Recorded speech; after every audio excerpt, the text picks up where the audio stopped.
Dans un instant, on prendra la direction du Stade de France, la finale de la Coupe de la Ligue entre Marseille et Montpellier. On ira prendre la température avec Alexandre Ruiz, Jean-Charles Banoun et Franck Sauzet. Puis on évoquera également la crise à Strasbourg. Ça va mal, le club est même menacé de disparaître. La pause et l'ouverture de la grande page football. Le Club Sport Européen. Le Club Sport Européen. Alban Le Poivre. La dernière ligne droite du Club Sport, 19h45. On va filer tout de suite du côté du Stade de France, finale de la Coupe de la Ligue. Dans une heure, Marseille face à Montpellier. Bonsoir Alexandre Ruiz. Rebonsoir mon cher Alban. On a eu raison de venir très très tôt ici, vous savez Alban, au Stade de France. Il y a une ambiance magnifique qui est en train de monter effectivement ici au sein de l'antre parisien ce soir. Ce stade est teint de bleu et de blanc. D'un côté dans le virage sud avec les Marseillais, orange et bleu bien entendu avec les supporters montpelliérains. De l'autre côté, une réplique géante de ce trophée, la Coupe de la Ligue, au-dessus du rond central. Ce trophée que va tenter de défendre l'Olympique de Marseille. C'est 17e finale de la Coupe de la Ligue. Jean-Charles Banoun, l'expertise de Franck Sauzet. Et puis en direct de Montpellier, Laurent Damiron, notre correspondant, et Yann Théroux du côté de Marseille pour nous faire vivre également, mon cher Alban, cette grande soirée. Je peux vous dire que tous les ingrédients sont réunis pour un grand spectacle. Effectivement Alexandre, je vous laisse les clés du camion, il n'est pas rayé, je vous promets, j'ai fait le créneau comme il faut. Et je pense que vous devez être un homme heureux Alexandre, puisque je vous donne les résultats du foot également en même temps. Et en Espagne, jeu 7 et match pour le Real qui mène 6-3 sur le terrain du FC Valence, avec notamment un but de Karim Benzema. À tout à l'heure Alexandre. À tout à l'heure Alban. Et on va filer juste avant de parler du Racing Club de Strasbourg du côté de la Ligue 2, match de la 32e journée. C'est la pause, Thierry Pétron, entre Angers et Reims. C'est la mi-temps, sifflé sur ce score de 0-0, une première période très compliquée pour une équipe angevine qui ne s'est procuré aucune occasion et qui pourtant doit s'imposer ce soir pour espérer encore se mêler à la course à la Ligue 1. 0-0 la pause. Merci beaucoup Thierry Pétron. On vous retrouve évidemment tout au long de la soirée pour suivre ce match entre Angers et Reims. Mais tout de suite pour clôturer ce club sport et pour ouvrir cette page football, droit direction la finale de la Coupe de la Ligue. On va évoquer le cas un petit peu épineux du Racing Club de Strasbourg. Alban Le Poivre. Europe 1. Le Club Sport. Avec Jean-Claude Plessis qui est avec nous. Bonsoir Jean-Claude. Bonsoir à vous. Je vous rappelle, cher ami, que je ne suis plus président du Racing Club de Strasbourg. C'est ce qu'on me disait dans les oreillettes. Alors quel est votre titre comment peut-on vous appeler? Maintenant, je suis un homme libéré des affaires.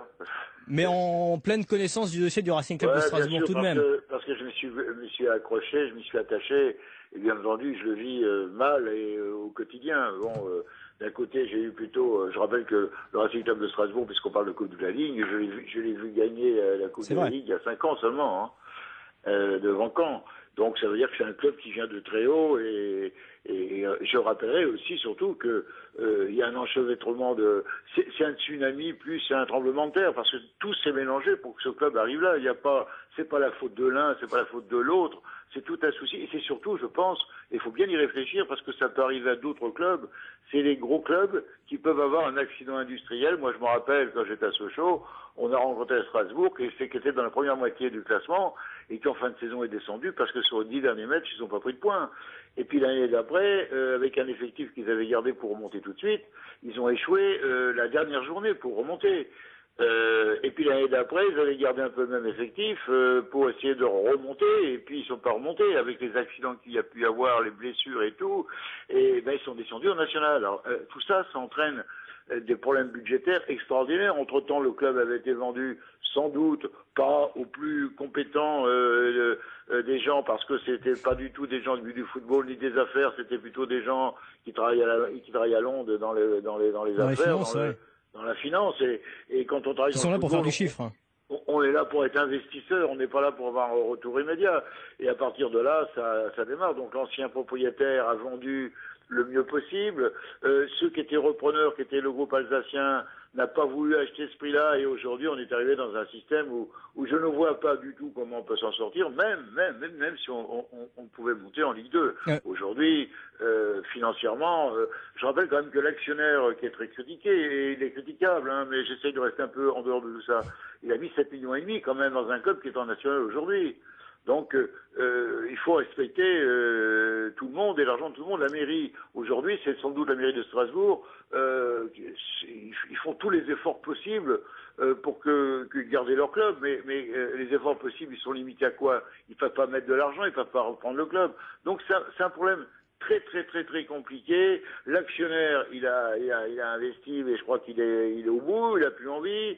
Je vois pas du tout de la solution. Et le chapeau a fourni à son équipe, qui est dans tout ce qui réalise une saison honorable, c'est vrai. A fait une saison honorable avec une DNCG qui, je rappelle, au début de saison, on n'avait que 10 contrats de valider. Parce que ce qui est terrible, c'est que quand tu es un gros club, et c'est vrai aussi pour Metz, j'en parlais l'autre jour avec les dirigeants de Metz, c'est vrai pour Grenoble demain. Quand tu es un club à arriver, c'est plus difficile que quand tu es un club avec une souplesse, parce que quand tu as 40 personnes à gérer, c'est extrêmement compliqué. Donc ce que je veux dire, ce n'est pas que l'actionnaire, ce n'est pas que l'ancien actionnaire, ce n'est pas que les repreneurs strasbourgeois, ce n'est pas que la mairie, ce n'est pas que l'équipe. C'est un tout qui fait qu'ils ont pris tout dans la tête. Et c'est quand même dramatique. Parce que c'est une ville de football avec des supporters extraordinaires. Alors les supporters ne peuvent plus supporter l'actionnaire actuel, mais c'est une ville propriétaire. C'est compliqué parce que moi j'ai rencontré plein de gens de bonne volonté, des gens prêts à tout, mais on est dans un système complètement fou. Juste, Jean-Claude Plessis, je vous coupe parce que, évidemment, pour les gens qui n'ont peut-être pas forcément suivi toute l'actualité au Racing Club de Strasbourg ces dernières semaines, on va juste essayer d'expliquer le contexte. On accueille d'ailleurs Sébastien Ruffet, le correspondant d'Europe 1 à Strasbourg. Bonsoir Sébastien. Bonsoir Alban, bonsoir Jean-Claude Plessis. Merci d'être... T'es d'accord avec mon analyse, rapidement. Voilà. Et essayons juste, Sébastien, et je sais que c'est pas évident, d'être clair et concis pour expliquer aux gens qui comprennent pas forcément où en est le Racing Club de Strasbourg. C'est compliqué, mais essayez. Je trouve que l'ancien président Plessis a bien cerné les choses. C'est vrai que c'est hyper compliqué. On va juste rappeler peut-être rapidement que la gestion du Racing avant Jafar Ilali était structurellement déficitaire. C'est-à-dire que chaque fin de saison... Juste Jafar Ilali qui est le propriétaire actuel du Racing Club de Strasbourg. Voilà. C'est-à-dire que chaque fin de saison, il manquait 4-5 millions à la louche. Et la politique du Racing depuis 4-5 saisons, c'est de vendre ses meilleurs joueurs à chaque fin de saison. Et effectivement, quand vous avez cet accident industriel dont parlait Monsieur Plessis juste avant, quand vous descendez en Ligue 2, vous ne vendez pas les joueurs à leur valeur. Quand vous ne remontez pas, ou encore pire, quand vous descendez en National, vous ne vendez pas les joueurs à leur vraie valeur. Jafar Ilali, par le biais du FC Football Capital, rachète le club en décembre 2009. Le club est encore en Ligue 2. Il se dit certainement à ce moment-là, il y a peut-être une affaire à faire. C'est quand même. Si le club remonte en Ligue 1. Voilà, c'est une ville de football, c'est un grand club français qui a une histoire. Il se dit, je reprends le club. Peut-être qu'on monte pas tout de suite, mais d'ici 2-3 ans, la place de Strasbourg, c'est la Ligue 1. Donc je vais récupérer mes billes. Et là, il y a cet enchaînement qui est catastrophique et qui fait qu'il va perdre au fur et à mesure tout cet argent, 7,5 millions d'euros effectivement. Et à noter quand même aussi un gros couac de communication à l'arrivée, parce que Jafar Ilali ne se dévoile pas tout de suite, il envoie Alain Fontaine là, c'est un homme de paille. Ilali va mettre plus d'1 an à venir au stade. C'est quand même difficile à digérer c'est difficile à digérer pour les supporters qui sont amoureux de leur club et de leur maillot. Donc là aussi, il y a un vrai couac. Et résultat, il va cristalliser toute la haine, tout ce qui ne fonctionne pas, on va dire, c'est la faute de Jafar Ilali. Alors évidemment, il n'est pas exempt de tout reproche. Quand il arrive, il y a Ralph Isenegger qui dit, à ce moment-là, qui est directeur sportif un petit peu, qui dévoile la stratégie, c'est de dire, on va aller acheter des joueurs en Slovaquie, en Pologne et en Hongrie, et des joueurs pas connus qu'on va payer pas cher, et puis vous allez voir, on les revendra cher au bout d'1 an ou 2. Quand vous êtes supporter du Racing, vous vous dites, mais attendez... le Racing, c'est Nyang, c'est Pagis, c'est Liuboya, c'est Moravchik, c'est tous ces grands joueurs, c'est Leboeuf. Qu'est-ce qu'on va aller nous chercher maintenant des joueurs totalement inconnus? Donc là, il y a un vrai clash qui se crée et derrière, c'est irrattrapable. Et Jafar Ilali est quelqu'un, je pense, d'un petit peu susceptible. Et à chaque nouvelle attaque, lui, il répond 2 fois plus. Une banderole injurieuse des supporters, il ferme le quart nord-ouest des supporters pendant 3 matchs. Donc voilà la situation un petit peu aujourd'hui. Et là, la vraie actualité en ce moment, c'est 30 avril, la date butoir. L'association Racing doit déposer la signature d'inscription au championnat l'année prochaine, puisque c'est l'association support qui dépose cette signature auprès de la Fédération française. Mais aujourd'hui, il y a un gros conflit entre Jafar Ilali, la SASP, la section pro, et donc l'association Racing, puisque Jafar Ilali demande à l'association de rembourser en quelque sorte tous les salaires depuis 2004, c'est-à-dire 3,2 millions d'euros. Beaucoup quand même. Vous imaginez bien. Oui, Surtout, Voilà. je voyais Magaï qui joue aujourd'hui avec Everton. Magaï, il vient des centres de formation. Que je sache, le centre de formation n'a pas touché de royalties sur Magaï. Hein, bon. Exactement. Non, mais c'est très compliqué. Et puis, non, putain, je vais même vous dire franchement, vous êtes au courant du dossier, bien entendu. Et si il trouve un terrain d'entente, pourquoi faire? Oui, c'est la question qu'on peut se poser. On a l'impression qu'on peut pas rapprocher maintenant les deux parties. Et mais non, mais c'est pas ça. Qui va payer? Oui, parce Ouais, que c'est la question aujourd'hui. Parce qu'il faut démarrer, parce que imagine que ce soit le national, j'ose pas y penser. Si c'est le national, on peut pas continuer. Parce que faut quand même savoir, puisque j'ai quand même fait les budgets de la saison dernière, on est passé d'un budget de 25-30 millions qui était destiné à être en L1, à un budget de 9 millions d'euros, en grattant partout. Et reçu après mon départ, bon, ils ont licencié, et je peux même pas leur reprocher ça, parce qu'ils n'avaient pas le choix. La DNCG leur a pas donné le choix. Le vrai problème, et c'est une réflexion qu'il faut mener. Je l'avais déjà dit quand j'étais à la Ligue de football, il faut penser aux accidents industriels de ces gros clubs. Ça peut être demain Lens, hein, qui peut avoir un accident industriel. C'est pas qu'à Strasbourg. Moi, j'étais à Sochaux pendant très longtemps. À Sochaux, on avait la chance d'avoir un centre de formation qui nous produisait des joueurs en quantité, en qualité. Mais et puis qu'il y avait aussi quand même un propriétaire qui était capable de nous dépanner en cas de même s'il ne voulait pas nous donner d'argent. Mais enfin, on avait au moins cette sécurité. Juste, Jean-Claude Plessis, je me permets juste de vous couper parce qu'il nous reste plus que 3 minutes, même pas avant les infos. Juste clairement, aujourd'hui, c'est peut-être la question que se posent les supporters du Racing Club de Strasbourg. Et comme l'a dit Sébastien Ruffet, il y a une date butoir. Très clairement, aujourd'hui, est-ce que le Racing Club de Strasbourg peut disparaître dans les jours ou les semaines à venir? Non, je ne crois pas dans les jours à venir.